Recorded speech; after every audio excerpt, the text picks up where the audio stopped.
Napatay ang dating alkalde ng Katiil, Davao Oriental matapos pagbabarilin sa loob ng kanyang sasakyan sa Davao City. Narito ang report ni Kent Abrigana ng GMA Regional TV 1 Mindanao. Duguan ang mukha ng lalaking ito na nakaupo sa driver's seat ng isang nakaparadang sasakyan. Habang makikita naman ang katabi nitong lalaki sa front seat, naduguan rin at nakayuko pa. Ito'y matapos pagbabarilin ang kanilang sasakyan ng mga hindi pa nakikilalang sospek sa labas ng isang fast food chain sa Buhangin, Davao City, alas 10 ng umaga kahapon. Magawas na mo, kala naman itong lalaki nga, magbidagal lang siya, dito straight lang, then wala na. Ano ba yung suot mo? Nakaano lang siya, karang sa motor, yung seats na suit.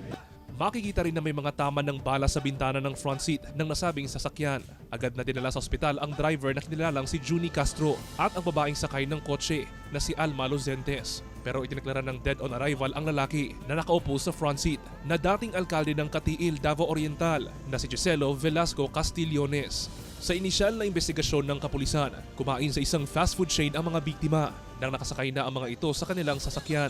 Nilapitan ito ng isang sospek at doon na pinagbabaril. Nag-istoryahan pa miya na ganina. Nagtawag sa ako kay mangayo untag kwarta sa ako. Kay para sa abakan niya ako may nagpalit sa iyang abakan. Mangayo untag 100,000. Nag-inan ako na ugma pa ang ugma pa ang payment sa ako sa bayad sa abaka. Mo tuingon ako ugma na lang kol. Kaya nag-negosyo siya? Abaka. Upo tala sa mua. Wanay kadigdaig sa mua. Nagsilbing alkalde ng Katiil, Davao Oriental si Castillones mula 1983 hanggang 1986. Ayon sa pulisya, tinitingnan pa nila kung politically motivated ang pamamaril sa dating alkalde, lalo na at kakapanalo pa lang sa pagkabarangay kapitan ang anak nito sa Katiil, Davao Oriental. Inaalam pa rin nila kung may mga CCTV footage para matukoy ang pagkakakilanlan ng mga sospek.